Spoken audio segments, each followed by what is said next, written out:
नमस्कार.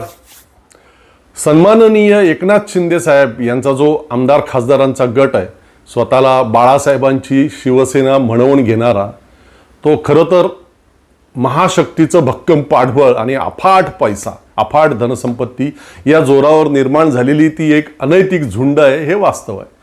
आणि जरी सध्याच्या सत्तेच्या मिंध्या आणि लाचार झालेले निवडणूक आयोग, न्यायपालिका आपली आदींना ती झुंड कायदेशीर वाटत असली तरी प्रत्यक्षात ती बेकायदेशीर आहे, ही सुद्धा वस्तुस्थितीच आहे.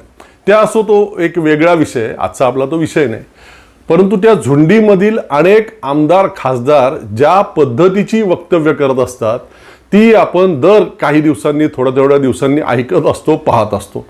त्यातील कुणी आमदार कधी विधान भवनातील कॅन्टीनच्या कामगारांना अर्धनग्न अवस्थेमध्ये येऊन मारहाण करताना आपल्याला दिसतात, तर कधी एखाद्या पुस्तक प्रकाशकाला अर्ध्या रात्री जिवे मारण्याच्या धमक्या देताना दिसतात. त्या झुंडीमधील कुणी खासदार, आपण आजवर किती लोकांना वर पोचवलंय आणि तुलाही त्या पद्धतीने वर जायचं असेल तर ये मग माझ्याकडे, अशा प्रकारची धमकी पत्रकारांना देताना आपण पाहतो. आणखी असे त्या झुंडीमधल्या काही लोकांचे मागच्या 3-1 वर्षांमधील प्रकार आपण पाहिलेले आहेत, ऐकलेले आहेत. एकाहून एक भारी नग त्या गटामध्ये जमा झालेले आहेत. हे लोक मूळ शिवसेनेत असताना असं ताळतंत्र सोडून वागत नव्हते, असं कुणालाही धमक्या बिमक्या देताना दिसत नव्हते, किंवा टॉवेलवरती वगैरे येऊन कुणाला मारहाण करताना कधी आपण पाहिले नव्हते. मूळ शिवसेनेतून बाहेर पडून त्या तथाकथित बाळासाहेबांच्या शिवसेनेमध्ये सामील झाल्यानंतर या सगळ्या लोकांचेही अशा प्रकारचे उद्योग सुरू झालेत. हे एक नवल आहे. महाशक्तीची ताकद आणि खोक्या बिक्यांचा माज बहुधा हा असावा. बरं, त्यातील जे आमदार खासदार कमी शिकलेले आहेत किंवा जे अजिबात शिकलेलेच नाही, परंतु बोगस डिग्र्यांचे दाखले जोडून आपण सुशिक्षित असल्याचं वगैरे दाखवतात, त्यांनी अशा प्रकारचे काही येडेचाळे केले तर एक वेळेस आपण समजून घेऊ शकतो ना, की जाणं दो भाई, शिक्षण आणि संस्कारांशी त्यांचा कधी संबंधच आला नाही आयुष्यात, त्यामुळे ते असे करणारच. परंतु त्यातील जे काही आमदार खासदार थोडेफार शिकलेले आहेत, तेही जेव्हा शहाणपणाने वागत नाहीत, तेव्हा मात्र आश्चर्य वाटल्याशिवाय राहत नाही. बहुधा आपल्या गटातील अन्य अल्पशिक्षित, अशिक्षित, बोगस डिग्र्यावाल्यांच्या वर्तनाचा संसर्ग या शिकलेल्या काही आमदार खासदार मंडळींना सुद्धा त्या गटातल्या झालेला असावा. मनीषा कायंदे या त्या गटातील एक विधान परिषद सदस्य, शिंदे गटातील. त्या डॉक्टर आहेत, बहुधा वकील सुद्धा आहेत, म्हणजेच चांगल्या उच्च शिक्षित आहेत. परंतु तरीही मागच्या वर्षी पंढरीची वारी जेव्हा प्रस्थान होत होतं पालख्यांचं, त्या काळामध्ये त्यांनी विधिमंडळामध्ये भाषण करताना अनाप-शनाप वक्तव्य केली. विधिमंडळात बोलताना, सभागृहामध्ये भाषण करताना सदस्यांनी संबंधित विषयाची सखोल माहिती घेऊन बोलणं अपेक्षित असतं खरं तर. परंतु या मनीषा कायंदेबाईंनी तसं काही एक न करता पंढरीच्या वारीमध्ये काही अर्बन नक्षलवादी सहभागी झालेले आहेत आणि त्यांच्यावरती कारवाई व्हायला हवी अशा प्रकारची मुक्ताफळं त्यांच्या त्या भाषणामधून उधळली. अर्थात त्यांचा तो सारा रोख मागील काही वर्षांपासून जी संविधान समता दिंडी वारीमध्ये सहभागी होत असते, त्या दिंडीवर प्रामुख्यानं होता. त्यांच्या त्या आरोपानंतर अर्थातच बराच गोंधळ उडाला, कारण पंढरीच्या वारीच्या बाबतीत अशा प्रकारचा कोणताही आरोप किंवा अशा प्रकारचा कोणताही आक्षेप आजवरच्या इतिहासामध्ये कधीच कोणी घेतलेला नाही. त्यामुळे कधी नव्हे ते वारीमध्ये साध्या वेशात का होईना, परंतु चौकशीच्या नावाखाली सरकारच्या आदेशानुसार पोलिसांचा शिरकाव झाला. एकूणच तो सगळा प्रकार गेल्या वर्षाचा अतिशय वेडगळ आणि तितकाच अस्वस्थ करणारा होता. खरं तर शिक्षण, साहित्य, समाज, पत्रकारिता, विज्ञान, पर्यावरण रक्षण, निसर्ग संवर्धन, संस्कृती आणि अर्थातच धर्म आणि अध्यात्म अशा विविध क्षेत्रात महाराष्ट्रभरातील अनेक मान्यवर लोक काम करणारे त्या संविधान समता दिंडीमध्ये सहभागी होत असतात आणि विठुनामाचा गजर करीतच तेही चालत असतात. अन्य वारकऱ्यांप्रमाणे आपल्या संतांचे खरे विचार वारीतील सहभागी वारकऱ्यांना आणि वारीच्या मुक्कामाच्या ठिकाणच्या गावकऱ्यांना सांगण्याचा प्रयत्न करत असतात. कविता, गाणी, भाषणं हे सगळं सुरू असतं कीर्तनांच्याच बरोबर. आणि संत विचारांच्या माध्यमातूनच प्रबोधन हा त्या सगळ्या मागचा उद्देश असतो. साहजिकच मागील काही वर्षामध्ये या संविधान समता दिंडीला वाढता प्रतिसाद राहिलेला आहे आणि त्यामुळेच वारकरी संप्रदाय हायजॅक करण्यासाठी जे राजकीय पक्ष, व्यक्ती, संघटना पाताळ यंत्रीपणाने मागील काही वर्ष काम करत आहेत ते सगळे अस्वस्थ झाले. या संविधान समता दिंडीमधील लोक अशाच प्रकारे आपल्या सगळ्या कारस्थानाचा पोलखोल करत राहिले दरवर्षी तर आपलं यशस्वी होत चाललेलं मिशन उधळलं जाईल ही भीती त्यांना वाटायला लागली. हाताशी येत चाललेला वारकरी संप्रदाय पुन्हा आपल्या हातून निसटून जाईल अशा प्रकारचा धोका त्यांच्या लक्षात आला आणि मग त्यातून त्यांनी संविधान समता दिंडीला बदनाम करण्याचे धंदे सुरू केले. त्या दिंडीला अर्बन नक्षलवादी वगैरे असं म्हणणं ते आमदार मनीषा कायंदे यांनी गेल्या वर्षी विधान परिषदेमध्ये जे काही प्रकार केला हा त्याच सगळ्याचा भाग होता. बरं, या मनीषा कायंदेबाई कधी वारीमध्ये सहभागी झालेल्या आहेत का? वारीचा इतिहास, वारीची रचना, वारीची शिस्त, परंपरा, त्यामध्ये सहभागी होणाऱ्या हजारो दिंड्या याविषयी त्यांना काय माहिती आहे का? शून्य, काहीच संबंध नाही. त्या भोंदू भाजपच्या भोंदू आध्यात्मिक आघाडीचा तो भोंदू तुषार शाळीग्राम उर्फ भोसले बनावट आडनावाचा त्याच्यासारख्या काही भोंदूंनी आणि आपल्या संतांनी सनातनी वैदिक कर्मकांडातून बाहेर काढलेल्या वारकरी संप्रदायाला पुन्हा त्या कर्मकांडीय परंपरेशी जोडण्यासाठी उतावीळ झालेले काही सुपारीबाज आणि दलाल कीर्तनकार अशा लोकांचं ऐकून त्या मनीषा कायंदेबाईंनी तो प्रकार केला असणार, काहीच शंका नाही यामध्ये. अर्थात त्या बाईंच्या त्या उद्योगांनी आणि त्या सगळ्यांच्या उद्योगांनी वारीला आणि संविधान समता दिंडीला काहीही फरक पडला नाही. उलट सरकारच्या चौकशीच्या आदेशामुळे वारीमध्ये गेल्या वर्षी सहभागी झालेले पोलीस अधिकारी संविधान समता दिंडीचे प्रणेते हरिभक्त परायण श्यामसुंदर महाराज सोन्नर यांना वारी पंढरपूरला पोचल्यानंतर शेवटी बोलले, महाराज तुम्हाला मनापासून धन्यवाद. आम्ही कधी वारी केली असती की नाही माहिती नाही, परंतु तुमच्यामुळे आमची सुद्धा वारी घडली आणि हे पुण्य तुमच्यामुळे आम्हाला लाभलं. तर हे सगळं असं आहे लोक हो. मागच्या वर्षाच्या त्या सगळ्या उद्योगामधून काहीही बोध न घेता पुन्हा यंदाही पालख्यांचं पंढरीच्या दिशेने प्रस्थान होण्याची वेळ अगदी जवळ आलेली असताना तोच भोंदू, तो तुषार शाळीग्राम उर्फ तुषार भोसले आणि अन्य काही पाखंडी भोंदू लोकांनी संविधान समता दिंडीच्या नावानं खडे फोडायला सुरुवात केलेली आहे यंदा सुद्धा. आणि म्हणूनच मी या संविधान समता दिंडीचे प्रणेते हरिभक्त परायण श्यामसुंदर सोन्नर महाराज यांची आज भेट घेतली आणि तीही कुठे तर तुकोबा रायांच्याच देहूमध्ये. देहूमध्ये अनेक सामाजिक सुधारणा घडवणारे आणि देहू गावचे माजी सरपंच मधुकर कंद यांच्या घरी श्यामसुंदर महाराज सोन्नर यांच्याशी मी हा संवाद साधला. अतिशय माहितीपूर्ण आणि अतिशय महत्त्वाचा आहे. जरूर ऐका, जरूर पहा. धन्यवाद. महाराज नमस्कार. रामकृष्ण हरी. आणि प्रश्न तोच आहे की गेल्या वर्षी अकारण म्हणजे संतांचे विचार आणि संविधानामध्ये त्या विचारांशी असलेला साम्य हे समन्वय दाखवण्याचा प्रयत्न करत तुम्ही मागचे काही वर्ष सातत्यानं काम करताय आणि एक विधायक पद्धतीचं काम सुरू असताना विनाकारण वाद निर्माण करण्याचा प्रयत्न झाला. किती मानसिक त्रास देणार होतं ते आणि त्याच्याने काय मानसिक खच्चीकरण झाल्यासारखं वाटलं? नाही, ज्या वेळेला हा विचार सुरू केला, ही दिंडी सुरू केली, त्याच्या अगोदर आपण 10 वर्षापासून संविधान, छत्रपतींचं स्वराज्य आणि वारकरी चळवळ हे कसं एकमेकाशी परस्पर पूरक आहे याच्यावरची व्याख्यानं कीर्तन आपण करतो. आणि ही तरी का करायची गरज निर्माण झाली तर आपण पाहताय सध्या वारकरी संप्रदायाची काय परिस्थिती आहे. काही महाराज मंडळी थेट कीर्तनामध्ये सांगू लागलेत की संविधान हे डॉक्टर बाबासाहेब आंबेडकरांनी हिंदू धर्माविरुद्ध केलेलं कारस्थान आहे. काही लोक अजून वेगळ्या वेगळ्या प्रकारे संविधानाला त्या ठिकाणी बदनाम करू लागलेले आहेत. काही लोक जातीय द्वेष पसरवत आहेत, काही लोक धार्मिक द्वेष पसरवत आहेत. आणि हे सगळं पाहिल्यानंतर आम्हाला असं वाटलं की जर कुणी संविधानाला कीर्तनातून बदनाम करत असेल, कीर्तनामधून संविधानाच्या बद्दल काही अपप्रचार करत असेल तर हे संविधान कसं संत विचारावर आधारित आहे हे आपण सांगितलं पाहिजे.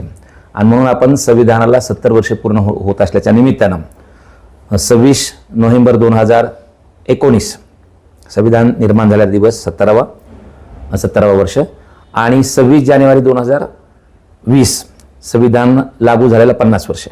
या 2 महिन्यामध्ये आम्ही जे संविधानावर काम करणारी काही मंडळी त्यांनी त्यांचं ज्याच्यामध्ये कौशल्य त्यांनी आपले आपले उपक्रम करायचं ठरवलं.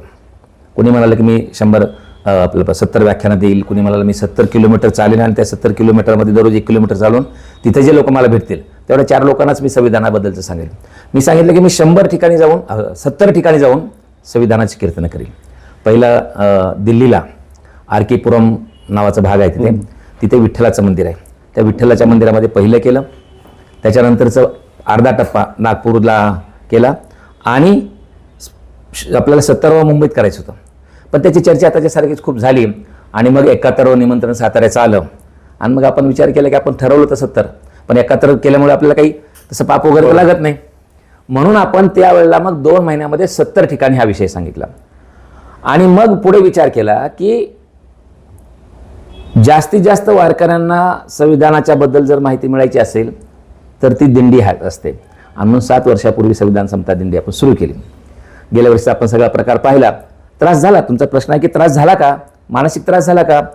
पण ज्या वेळेला हे आम्ही सुरू केलं होतं त्याच वेळेला की ज्या तऱ्हेनं संविधानाच्या विषयी लोकांच्या मनामध्ये एक द्वेष पसरवण्याचं काम सुरू आहे याचा आपल्याला त्रास होणार.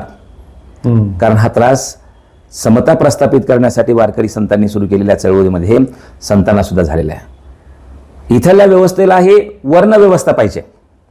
पण तुकाराम महाराज थेट या ठिकाणी आव्हान करतात की वर्ण व्यवस्थेनं कुणीतरी मोठा आहे म्हणून कुणाचा पावन झालाय का? वर्ण अभिमाने कोण झाला पावन, ऐसे द्या सांगून मज लागे. वर्ण व्यवस्थेमध्ये जर कोणी असा उच्च पदाला पोहोचलेला कोणी जर असेल तर असं सांग मला दाखवून द्या, असं आव्हान तुकाराम महाराज देतात. मग त्या तुकाराम महाराजांची गाथा जर बुडवली जात असेल तर श्यामसुंदर महाराजाला त्रास होणार हे त्या ठिकाणी मी गृहीत धरलं होतं. यातायाती धर्म नाही विष्णुदासा म्हणणारा तुकाराम महाराजांचा गाथा बुडवला गेलेला आहे. आपल्यालाही त्रास होणार हे माहिती होतं. त्याच्यामुळं त्रास झाला पण त्याचं दुःख नाही आहे. ज्या अर्थी आपल्याला त्रास देऊ लागले त्या अर्थी आपलं काम संतांच्या वाटेवर चालू आहे असं मला वाटतंय. बरोबर आहे. परंतु एकूणच म्हणजे गेल्या वर्षाची पालखी, आषाढी वारी आणि त्याच्यानंतर आत्तापर्यंत आता काही दिवसांनी या वर्षीच्या पालख्यांचं प्रस्थान होईल देहूआळंदीतून. गेल्या मागच्या वर्षभरामध्ये वारकरी संप्रदायाच्या संदर्भात ज्या काही घटना घडल्या, अनेक वादविवाद निर्माण झाले. एक थोडक्यात बघायचं तर आपण संत विचार प्रामाणिकपणे मांडणारे समाजामध्ये कीर्तनकार आणि संत विचारांचा विपर्यास करणारे कीर्तनकार, ज्या विचारधारेपासून बहुजनांना सोडवण्याचं काम संतांनी केलं, पुन्हा बहुजन समाजाला त्याच विचारधारेकडे नेण्याचं काम चालू आहे. अशी एक दुफळी निर्माण झाल्यासारखं दिसतंय. तुमच्यासारखे ज्येष्ठ कीर्तनकार याकडे कशा बघतात, काय भावना असतात तुमच्या मनात? नाही, इथली जी काही वर्ण वर्चस्ववादी व्यवस्था आहे त्या वर्चस्ववादी व्यवस्थेला ज्या ज्या वेळेला वाटतं की ते समता प्रस्थापित झाल्यामुळे जे संतांनी सर्व समाज एक संघ राहायला पाहिजे आणि तो आनंदी राहायला पाहिजे स्वप्न पाहिलेलं आहे, सर्वजणाला एका पातळीवर आलं पाहिजे हे जे संतांनी स्वप्न पाहिलेलं आहे, तर त्या समान पातळीवर आल्यानंतर वर्ण व्यवस्थेनं आपल्याला दिलेला जो अधिकार आहे तो हिसकावला जाईल. आपणही सर्वसामान्यांच्या पंक्तीमध्ये बसून आपलं जे वर्चस्व ते संपून जाईल अशी भीती ज्यांना वाटते ते लोक मग अशा समाजामध्ये असणाऱ्या लोकांच्या मध्ये फूट पाडून त्यांच्यामध्ये दुफळी निर्माण करण्याचा प्रयत्न करतात. हे यापूर्वी झालेले आहे. आता ज्या तऱ्हेच्या कीर्तन महाराष्ट्रामध्ये होत आहेत, पण आपण मगाशी चर्चा करताना म्हणालो की लोक सावध झालेले आहेत. आता प्रश्न विचारू लागलेले आहेत. आपला प्रसंग माहिती आहे की घुलेवाडी संगमनेर तालुक्यामधलं गाव आहे की कीर्तनकार कीर्तनावर बोलत नाही, त्याऐवजी द्वेष पसरवण्यावर बोलतोय. असं पाहिल्यानंतर तिथल्या प्रेक्षकांनी त्या श्रोत्यांनी प्रश्न विचारला की महाराज अभंगावर बोला म्हणून. हे असं ज्या वेळेला लोक प्रश्न विचारायला लागतील आणि ही विचारायची सुरुवात झालेली आहे तर ही चांगली सुरुवात आहे मला असं वाटतं. आणि त्याच्यामुळं असे जर श्रोते सावध झाले, दुसरं मला आयोजक सावध होणं फार गरजेचं आहे आणि ते सुद्धा होऊ लागलेले आहेत. आपल्याच पुणे जिल्ह्यामध्ये खोडद नावाचं गाव आहे. तो प्रसंग मी एका ठिकाणी सांगितला होता की मी कीर्तनाला गेल्यानंतर पहिल्यांदा त्यांच्या ऑफिसमध्ये मला बोलावलं आणि त्यांनी सांगितलं की महाराज मी अध्यक्ष आहे, हे सचिव आहेत, हे अमुक आहेत, पण आमच्या आता एक आमचा काय अनुभव असतो की आम्ही आहेत, जरा आमचं 2 शब्द जरा तिथं सांगा. पण त्यांनी सांगितलं आम्ही हे आहेत तुमच्याशी बोलतोय पण आमचं कुणाचंही नाव तुम्ही सप्त्याच्या तुमच्या कीर्तनात घ्यायचं नाही. इथं घ्यायचंच असेल, तुकाराम महाराज सुद्धा म्हणतात ना, तुम्हाला स्तुती करायची ना, तुम्हाला निंदा करायची ना, कोणाची करू नका. स्तुती अथवा निंदा करावी देवाची. स्तुती करायची तर देवाचीच करा आणि निंदा करायची तर देवाचीच करा. तोच तुकाराम महाराज धागा पकडून खोडतकरांनी मला सांगितलं, किंबहुना त्या सप्त्यामध्ये येणाऱ्या प्रत्येक कीर्तनकारांना त्यांनी सांगितलं, माणसाची स्तुती करायची नाही, देवाचं काय बोलायचं. दुसरं, कोणत्याही जातीवर, कोणत्याही धर्मावर, कोणत्याही प्रांतावर, पक्षावर बोलायचं नाही. ज्या ज्या वेळेला हे असे लोक सावध होतील त्यावेळेला मला वाटतं संतांचा मूळ विचार घेऊन जाणारे जे कीर्तनकार आहेत ते आपला खरा विचार मांडायला सुरुवात करतील, आणि जो चुकीचा विचार मांडू लागलेले आहेत ते सुद्धा जागेवर येतील. असं व्हायला तर पाहिजे. पण जे सुरुवातीच्या प्रश्नांमध्ये आपण चर्चा केली की प्रचंड महाराष्ट्रातून वेगवेगळ्या समाज घटकांचा प्रतिसाद मागच्या काही वर्षांमध्ये संविधान समता दिंडीला वाढता राहिलेला आम्ही सगळ्यांनी बघितलेला आहे. आम्ही सुद्धा त्या दिंडीचा घटक असतो दरवर्षी. परंतु जे काही गेल्या वर्षी घडलं, अगदी अर्बन नक्षलवादी वगैरे म्हणून हिणवण्यापर्यंत, टीका करण्यापर्यंत मजल गेली काही लोकांची, त्याच्या दुष्परिणाम यावर्षी आपल्या दिंडीला जाणवतोय का? प्रतिसादामध्ये काय फरक जाणवतो? कमी झालाय की वाढतोय? कसं आहे? नाही, यावर्षी गेल्या वर्षी जो प्रकार झाला त्याच दरम्यान मला वाटतं हा सगळा विधिमंडळामध्ये विषय गाजल्यानंतर आपण एवढ्या धावत पळत येऊन पंढरपूरमध्ये माझ्याशी बोलला होतात, आणि त्याचवेळी मी म्हणालो होतो की या सगळ्यांच्या मागं सर्वांना माहिती आहे ATS स्क्वॉड आपल्या मागे होतं, अँटी टेररिस्ट स्क्वॉड. पाठवण्याचा काय उद्देश होता? खरंच होते का बरं आपल्यामध्ये अर्बन नक्षलवादी? खरंच इथं आपण गेले 7 वर्षामध्ये एक तरी जी काही बेकायदेशीर घटना आहे अशी घडली का? नाही. गेल्या वर्षी तर ते अगोदर स्पेशल ब्रांचचे पोलीस असायचे, गेल्या वर्षी तर ते ATS पोलीस आमच्याबरोबर. पोलीस खाजगीत बोलताना म्हणाले की महाराज किती तुमचं चांगलं काम आहे, आणि असं काम असताना आम्हाला तुमच्याबरोबर राहावं लागतंय. त्यांना कुठेही काही वाईट दिसलं नव्हतं, पण बंदोबस्त मात्र आपल्या समारोपाच्या वेळेला वाढलेला होता. तुम्ही होते तिथे त्यावेळेला तिथल्या भाषणातही, आणि मला वाटतं आपल्याशी बोलतानाही मी सांगितलं होतं की अशा प्रकारच्या बंदुकाला आणि दंडुक्याला घाबरून संविधान दिंडी थांबणार नाही. तर पुढच्या वर्षी संविधान समता दिंडी अधिक दमदारपणे आणि अधिक जोमानं जशी आतापर्यंत निघालेली तशीच निघेल, आणि हा विचार जास्तीत जास्त लोकांपर्यंत सांगण्यासाठी मागची आषाढी एकादशी ते येणारी आषाढी एकादशी या दरम्यान मी 100 ठिकाणी संविधानाची कीर्तन व्याख्यानं करील. पोगरकर साहेब, मला सांगायला आनंद वाटतो की त्याच्यातलं 92 प्रवचन काल मी अमरावतीला देऊन आलेलो आहे. 93 आता 4 तारखेला सांगलीला आहे, आणि 94 ते 99 ही जी आहे ते दिंडीच्या वाटावर होतील. ते सुद्धा त्याच्यापेक्षा जे आपण 100 म्हणालो होतो तो आकडा कदाचित ओलांडला जास्त होऊ शकतो. आणि या प्रत्येक ठिकाणी लोकांचा अत्यंत चांगला प्रतिसाद आहे. म्हणजे मला तर आठवतं की मी बुलढाण्याला गेलो होतो, आणि तिथल्या खामगावच्या लोकांना कळालं की महाराज आलेले आहेत बुलढाण्यामध्ये. तर तेवढं आलेलं कळल्यानंतर मग तुमचं जर दुपारी तिथं कार्यक्रम आहे तर संध्याकाळी आमच्याकडे कराल का? म्हणजे अशी संविधानात प्रेमी लोकांच्यामध्ये सुद्धा जागृती निर्माण होते आहे, आणि हे कुणीतरी स्वीकारलं पाहिजे. बरोबर, आपण ते स्वीकारलेलं आहे, आणि त्याला लोकांचा चांगला प्रतिसाद आहे. खरी गोष्ट, आणि ही सकारात्मक चांगली बाब आहे. कीर्तनामधून तुम्ही सविस्तरच हे सगळं मांडताच लोकांसमोर, आणि फार मोठ्या प्रमाणात लोकांचं प्रबोधन होतं. परंतु जे लोक गैरसमज पसरवतात सर्वसामान्य वारकऱ्यांमध्ये की काय वारीमध्ये संविधानाचं काम काय, कशासाठी हे लोक असं करतात, यांना महत्वाच्या काही गोष्टी थोडक्यात काय सांगाल तुम्ही? नाही, खरं तर काय माहिती आहे का, की त्यांनाही माहिती आहे की संत विचार आणि संविधान याच्यामध्ये साम्य आहे. छत्रपतींचं स्वराज्य, वारकरी चळवळ आणि संविधान याच्यामध्ये परस्पर पूरकता आहे. पण ती जर राहिली तर त्यांचा जो उद्देश आहे की या समाजामध्ये दुफळी निर्माण झाली पाहिजे. आज जास्तीत जास्त कीर्तनाच्या मधून आपण सर्च जरी केलं तरी अनेक त्या ठिकाणी मुस्लिम धर्माच्या विषयी प्रचंड मोठ्या प्रमाणामध्ये द्वेष पसरवताना दिसतात. बरोबर. पण परवाच मी अगोदर 42 सांगत होतो, पण यवतमाळला गेलो असताना इतिहास संशोधक अशोक राणा साहेबांशी भेट झाली. त्यावेळी त्यांनी मला एक पुस्तक दिलं.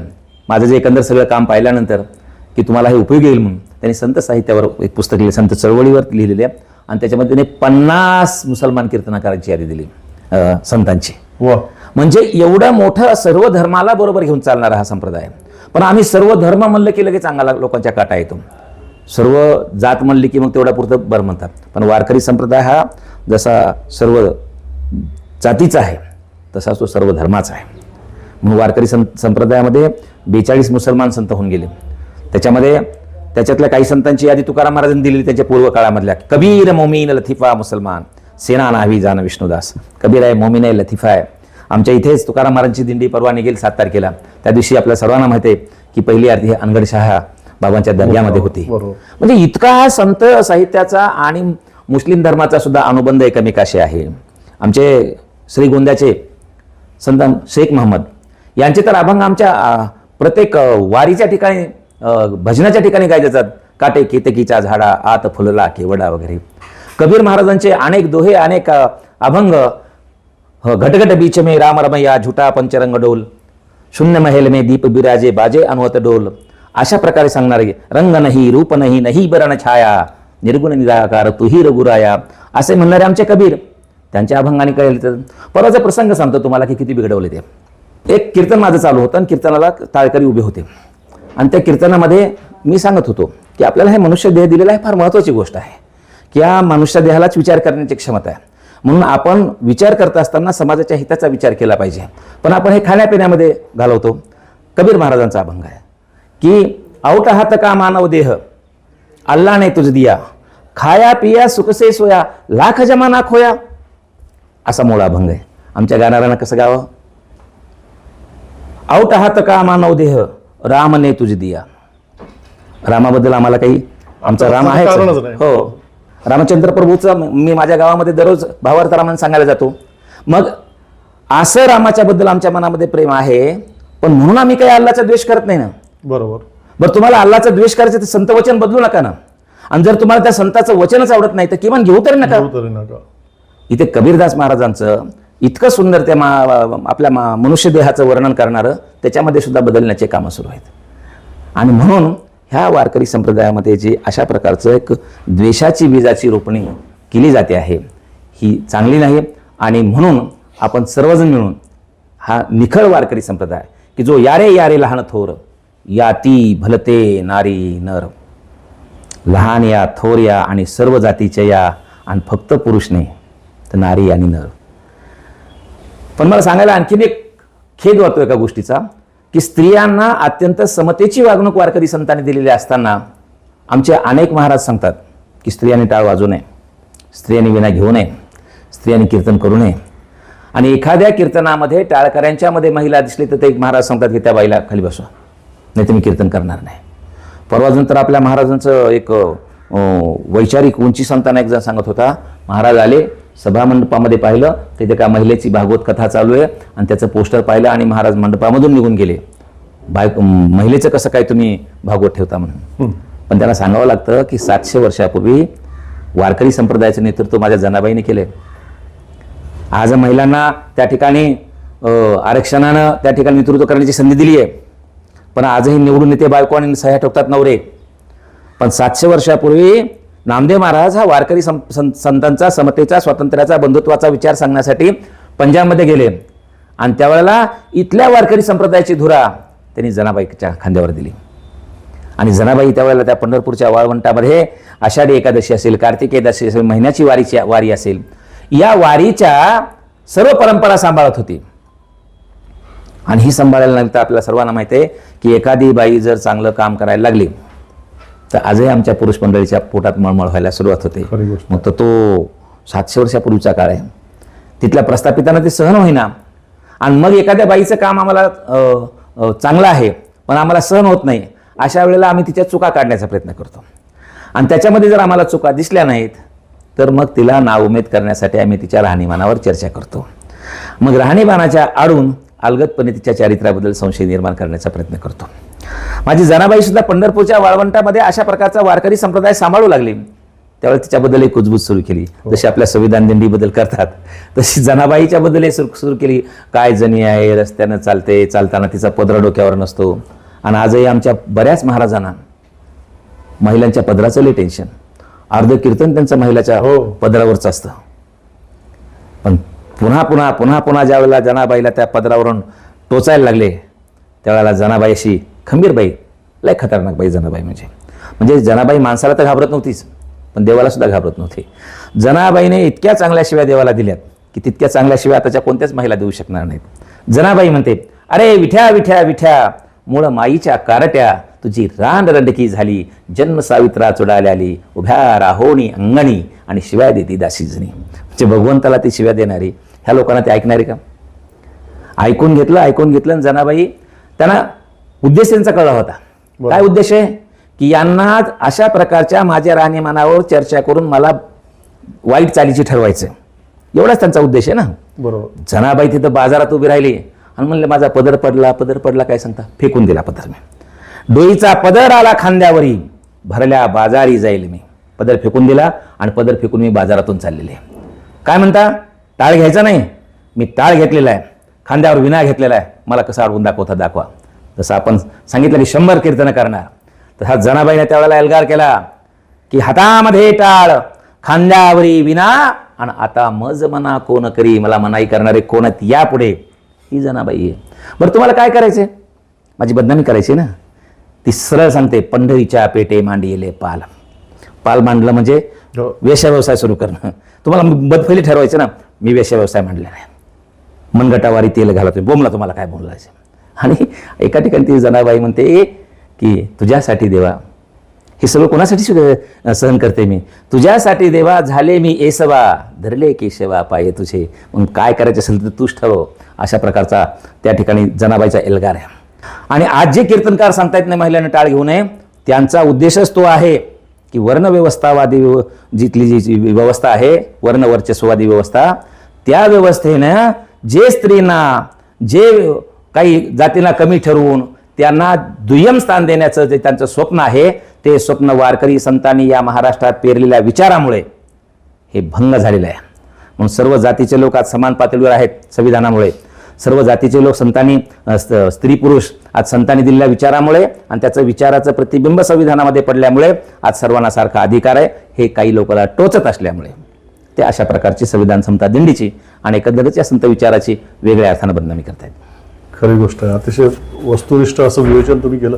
ज्या पद्धतीचं तुम्ही कधी जेव्हा समाज माध्यमांवरती फोटो टाकता, व्हिडिओ टाकता आणि प्रचंड प्रतिसाद तुमच्या कीर्तनांना, व्याख्यानांना, संविधान समता दिंडीच्या सगळ्या कार्यक्रमांना मिळताना दिसतो. आणखीन काही महाराज आहेत, म्हणजे अगदीच निराशाजनक परिस्थिती नाही, तो आपल्या विचारांचे आणखीन महाराष्ट्राच्या वेगवेगळ्या भागांमध्ये विखुरलेले महाराज आहेत, त्यांनाही चांगला प्रतिसाद मिळताना दिसतो.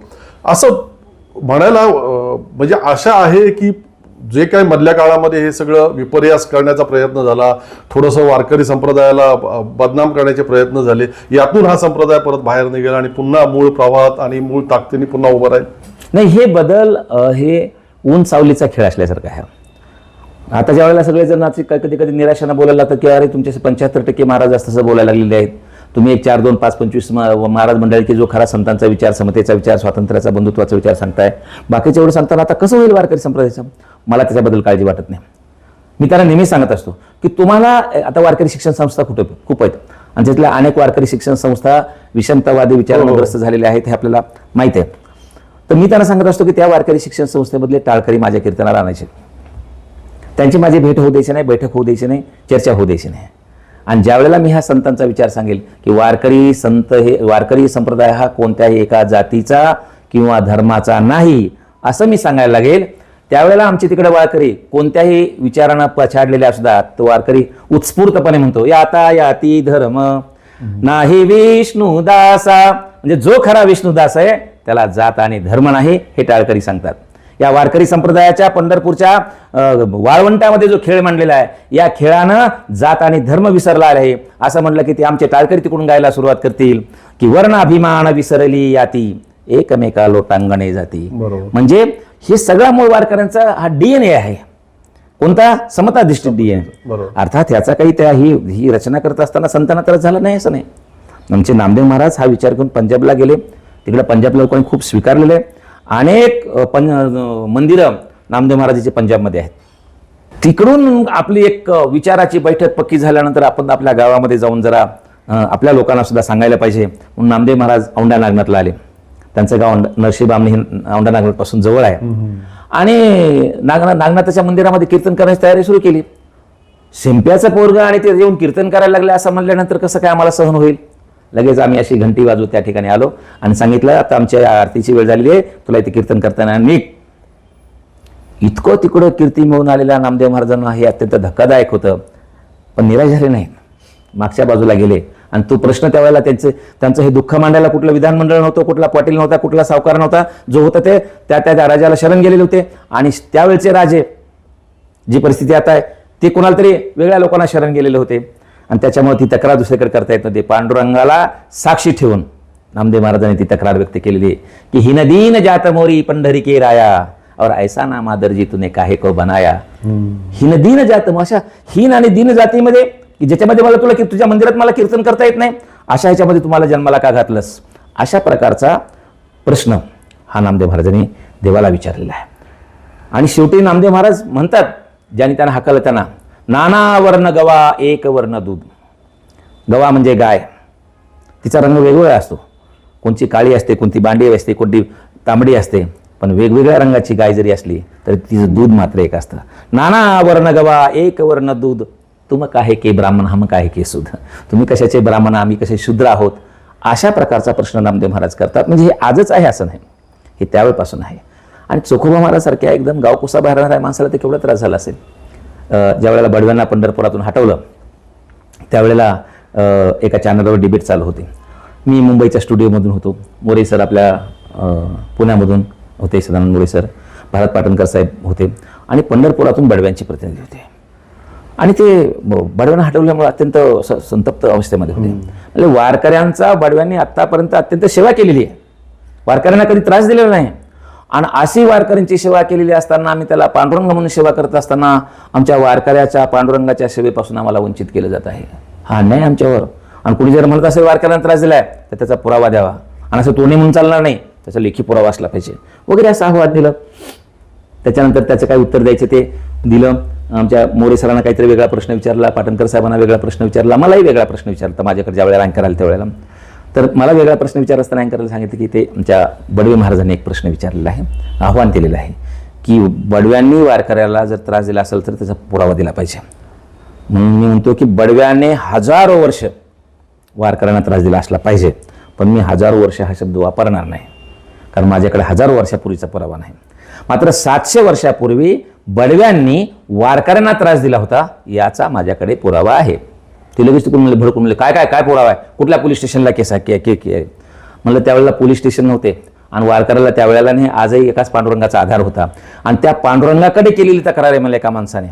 आणि तो माणूस म्हणतो की धाव घाली विठू आता चालू नको मंद, बडवे मज मारिताती काय ऐसा अपराध, विठोबाचा हार तुझ्या कंठी कैसा आला आणि शिव्या देती म्हणती महाराज देव बाटविला. चोखोबा महाराजांना 700 वर्षापूर्वी लिहून ठेवलंय, त्याचं कारण सांगितलेलं आहे आणि हा लेखी पुरावा आहे. मग ते म्हणलो काय बाबा तो मी जुनच काढायला लागल्यास काय करणार. आणि जसं तुम्हाला मग अशी जनाबाईचं म्हणालो ना खतरनाक, तसं आमच्या चोखोबा महाराजांचा मुलगा कर्ममेळा हा खतरनाक एकदम. तो यायचा आपल्या आईवडिलांच्या बरोबर कीर्तनाला यायचा, कीर्तनाला बसायचं, मध्ये मंदिरामध्ये कीर्तन चाललेलं आहे, हे सगळं कुटुंब बाहेर बसलेलं आहे. आणि हे सगळं कुटुंब बाहेर बसलं असताना मधला कीर्तनकार मोठा तल्लीन होऊन सांगतो, ममे अंश जीव लोके जीवभूत सनातन, हा या जगामधले सगळे जीव या भगवंताचे अंश आहेत, भगवंताची लेकरं आहेत, असं कीर्तनकार सांगत. भगवंत सगळ्याकडे सारख्या दृष्टीनं पाहतो असं ते सगळ्या कीर्तनकारमध्ये सांगायचा. आणि मग हे सगळं सांगत असताना तो बारका कर्ममेळा ऐकायचा की या जगातले सगळे जीव या भगवंताचे लेकरं आहेत, तर मग आम्ही कुणाचे लेकरं आहेत? आम्हाला का त्या भगवंताकडे जाता येत नाही, आम्हाला का त्याची आरती करता येत नाही? हे सगळे लोक मध्ये जातात, त्याच्या पाया पडतात, त्याला आरती करतात. आणि कीर्तन संपल्यानंतर मध्ये महाप्रसादाचे पंगत पडते. आमच्याही पोटात भुकीची आग वाटलेली असते, पण आम्हाला कोणी जेवायला वाढत नाही. मधल्या सुग्रास भोजनाचा जो गंध आहे तो बाहेर येतो, पण आम्हाला जेवायला मिळत नाही. सगळ्यांचं जेवण संपतं आणि खरकट्या पत्रवळ्या उचलून टाकल्यानंतर त्याच्यावरचं गोळा करून आम्हाला जेवावं लागतं. मग हा जर आम्ही जर याची लेकरं आहेत, तर याची हे लेकरं असे उपस्थित असताना कसं काही वाटत नसेल. आणि असं पक्षपातीपणे वागल्याबद्दल कर्ममेळा देवाला प्रश्न नाही विचार की देवा तू असं का वागतो म्हणून. असं पक्षपातीपणे वागल्याबद्दल कर्ममेळा देवाची लाज काढतो. काय म्हणतो कर्ममेळा? आमुची केली ही न याती, तुझं नाकळे श्रीपती, जन्म गेला उष्टे खाता आणि लाज नाही तुझ्या चित्ता. देवा तुझी काही लेकरं अशी उपाशी पोटी खरकट खात असताना तुला लाज कशी वाटत नाही? हा वारकरी संप्रदायाचा एल्गार आहे. वारकरी संप्रदायाला त्यावेळेला जे आपलं अभिव्यक्त केलेलं आहे, आज संविधानामध्ये आपलं मत मांडण्याचा जो अधिकार मिळाला आहे, तो नामदेव महाराजांनी त्यावेळेला अभंग नावाच्या काव्य प्रकाराच्या माध्यमातून आपल्या सहकार्यानं उपलब्ध करून दिला. नामदेव महाराजांनी अभंग लिहिला नसता आणि आपल्या सहकार्याला लिहितं केलं नसतं तर चोखोबा महाराजांना झालेली मारहाण, नामदेव महाराजाला मंदिरातून हाकलून देणं, किंबहुना आमच्या कर्ममेळ्याला असं उष्ट्यावर जगावं लागणं, हे दुःख कधीच आपल्यापर्यंत पोहोचलं नसतं. म्हणून भारतीय संविधानामध्ये जे अभिव्यक्ती स्वातंत्र्य आपल्याला दिसतं, त्या अभिव्यक्ती स्वातंत्र्याचा खरा एल्गार आपल्याला संत साहित्याच्या मुळाशी दिसतो. क्या बात आहे. एक वेगळीच अनुभूती मिळाली मला. शेवटचा प्रश्नाचा विचारायचा आहे. 2-4 दिवसामध्ये पालख्यांचं प्रस्थान होईल पंढरीच्या दिशेने. आपली सुद्धा संविधान समता दिंडी निघेल. काय मनाशी विचार घेऊन यावेळच्या या सगळ्या सोहळ्यामध्ये आता सहभागी होत आहे तुम्ही? ज्या तऱ्हेनं गेल्या वर्षी खूप टीका टिप्पणी झाली, त्यावेळेला तुमच्यासारखे अनेक मंडळी या संविधान समता दिंडीच्या पाठीशी राहिले. आदरणीय मनीषाताई कायंदे यांनी तो प्रश्न विधान परिषदेमध्ये उपस्थित केला होता. त्यावेळेला आपण त्याच्यापासून लपून राहिलो नाही. जशी दिंडी संपली ते पांडुरंगाचा प्रसाद घेऊन मी विधान भवनामध्ये गेलो आणि त्यांना प्रसाद दिला, माझं पुस्तक दिलं आणि तुम्ही ज्याला अर्बन नक्षलवादी म्हणता तो मी श्यामसुंदर सोननारे महाराज आहे. दिसतो का म्हणलं तुम्हाला मी अर्बन नक्षल? नाही, आम्हाला वारकऱ्याने तशी माहिती दिली आणि म्हणून मी तो प्रश्न मांडला. मी म्हणलं वारकरी कधीही आपली दिंडी सोडून बाहेर जात नाहीत. त्यांना काही तक्रारच करायची झाली तर ते पोलिसाकडे सुद्धा जात नाहीत. तर पोलीस असतात त्याचे, मग त्यांची तक्रार नसतेच का? कधीतरी वारीच्या वाटावर कोणाच तरी कमी जास्त होतं त्यावेळेला ते तक्रार करतात आपल्या चोपदाराकडे. आणि मग संध्याकाळी समाज आरतीच्या वेळेला ज्यावेळेला चोपदार असा उंच दंड करतात त्यावेळेला वाजणारे सगळे टाळ एका क्षणात बंद होतात. ज्यांची काही तक्रार असेल त्यांचा टाळ वाजत राहतो. चोपदार त्यांच्याकडे जातात, त्याची तक्रार ऐकून घेतात आणि जर तिथल्या तिथे काही सोल्युशन काढायचं असेल तर तिथलं ते काढतात, नाहीतर मग त्याच्यावरचं सोल्युशन दुसऱ्या दिवशी दिलं जातं. पोलिसाकडे सुद्धा जात नाहीत. आणि जे वारकरी पोलिसाकडे जात नाहीत ते तुमच्याकडे येणार नाहीत. मग तुमच्याकडे आलेलं कोण असणार आहे? वारकऱ्यांचं सोंग घेऊन जे विषमतावादी लोक या ठिकाणी या वारकरी संप्रदायामध्ये घुसलेले आहेत ते विषमतावादी लोक तुमच्याकडे आले असले पाहिजे. मग यापुढे तुम्ही जर असं काही विचार करत असाल, तुमच्याकडे अशी एखादी माहिती आलेली असेल तर तुम्ही एखाद्या वारकऱ्याकडे त्याची क्रॉस चौकशी केली पाहिजे. किंवा मला ज्याच्यावर आक्षेप आहे त्याला तुम्ही मला विचारायला पाहिजे होतं तुम्ही की तुमच्यामध्ये किती अर्बन नक्षलवादी आहेत, किती तुमच्यावर गुन्हे दाखल आहेत, किती तुमच्याकडून स्टेनगन जप्त झालेले आहेत. तुम्ही मला थेट असंही करून तुम्ही वारकरी संप्रदायाला बदनाम करण्याचं काम केलेलं आहे.